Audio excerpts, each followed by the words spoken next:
বন্ধুরা, আজকে নিয়ে এসেছি রেসিপি বোয়াল মাছ। বোয়াল মাছের কারি ভীষণই ভালো লাগে।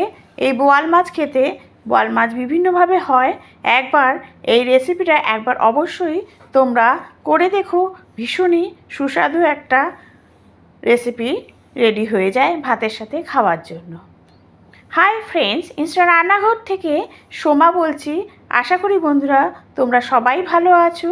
রেসিপিটা দেখার অনুরোধ রইল এবং যারা নতুন আছো একটু বেল আইকনটা প্রেস করে দিও।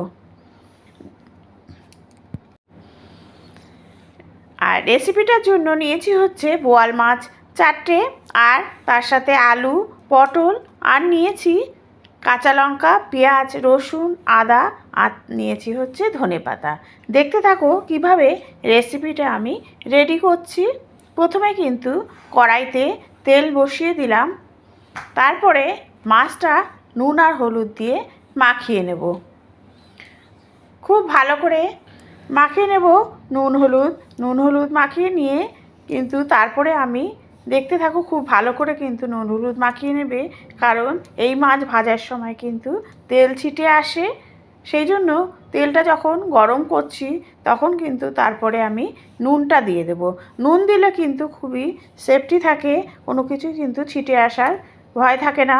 ফোড়ন হোক বা মাছ ভাজার সময় যদি তেলটা দিয়ে নুন দিয়ে দাও গরম তেলে, তাহলে ছিটে আসবে না। কারণ আমরা যারা ভিডিও করি তারা কিন্তু ক্যামেরা যেমন ধরে রাখি সেরকম অনেকেই কিন্তু আছে স্ট্যান্ড ব্যবহার করি না। আমি যেমন হাতে ফোন ধরে করি, সেই জন্য কিন্তু সেফটি আমাদের বজায় রাখতেই হয়। সেই জন্য কিছু কিছু টিপস কিন্তু আমি রেসিপির সাথে অবশ্যই দিতে থাকি। তোমরা এগুলো ফলো করো, তাহলে তোমাদেরও সুবিধা হবে। মাছ ভাজতে ভাজতে আমি কিন্তু একটা মশলা রেডি করব। সেটা হচ্ছে পেঁয়াজ, আদা, রসুন, কাঁচা লঙ্কা একদমই অল্প করে নেবে, কারণ বেশি লাগে না। এই মশলা খুবই অল্প পরিমাণে নিয়েছি দেখো। আর নিয়ে নিলাম হচ্ছে একটু ধনেপাতা। সব কিছুই কিন্তু আমি একসাথে পেস্ট করে নেব। একসাথে পেস্ট করে নিয়ে মশলাটা রেডি করে রাখবো। ততক্ষণে কিন্তু দেখো মাছগুলো কিন্তু বেশ ভালো করেই ভেজে নিচ্ছি। বোয়াল মাছ একটু বেশ ভালো করে ভেজে নেবে, তাহলে খেতে ভালো লাগে। একটু একদম হালকা করে ভাজবে না, একটু ভালো করে ভেজে নিয়ে তাহলে কিন্তু মাছগুলো খেতে ভীষণই ভালো হয়। এইভাবে এক এক করে প্রত্যেকটা মাছ আমি ভেজে তুলে রাখছি।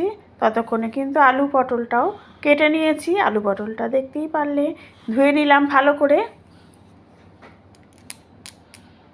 এবার মাছগুলোকে ভেজে আমি ভালো করে তুলে নিচ্ছি।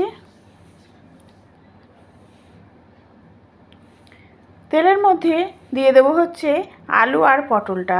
আলু পটলটা দেওয়ার পরে একটু নুন দিয়ে আর হলুদ দিয়ে আমি কিন্তু ঢেকে রাখবো। আর আলু পটলটা আমি কিন্তু খুব ভালো করে ভেজে নেব। ভাজতে ভাজতে অর্ধেক সেদ্ধই হয়ে যাবে।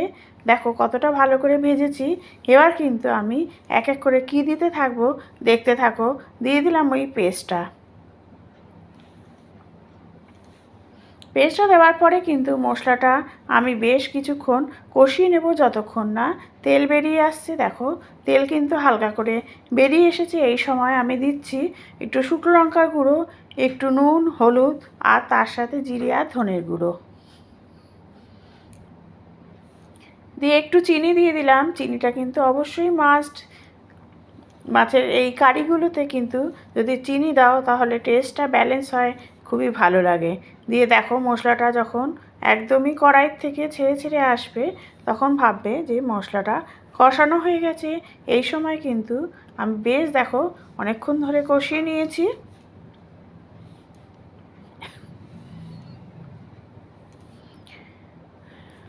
কষানো হয়ে গেলে আমি কিন্তু এই সময় জল ঢেলে দেব। জল ঢালার পরে আমি কিন্তু মাছগুলোকেও দিয়ে দেব, কারণ আর আলু আর বেশিক্ষণ আর সেদ্ধ করতে লাগবে না, ফলে মাছগুলোও দিয়ে দেব। সেই জন্য মাছ আর আলু সব একসাথে ভালো মতো বয়েল হয়ে যাবে। দেখছই তোমরা কতক্ষণ ধরে আমি মশলাটা কষাচ্ছি। আর মশলা যত ভালো কষাবে ততই কিন্তু রান্নাও যেমন তাড়াতাড়ি হয়, খেতেও কিন্তু ভালো লাগে।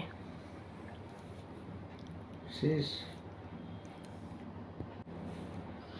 দিয়ে দিচ্ছি হচ্ছে মাছগুলো দেওয়ার পরে আর বেশিক্ষণ কিন্তু লাগবে না। যখনই ঝোলটা একটু ড্রাই হয়ে আসবে ততক্ষণ কিন্তু আমি কম আঁচে এটাকে ভালো করে ফুটিয়ে নেব। মাছ দেওয়ার পরে যদি বেশ কিছুক্ষণ ফোটানো যায় তাহলে কিন্তু সেই মাছের ঝোলের টেস্টটাও ভালো আসে। দিয়ে দিলাম হচ্ছে এলাচ থেতো করে দিয়েছি, তার সাথে একটু লবঙ্গ দিয়েছি, কারণ এতেই কিন্তু টেস্টটা বেশ ভালো আসবে।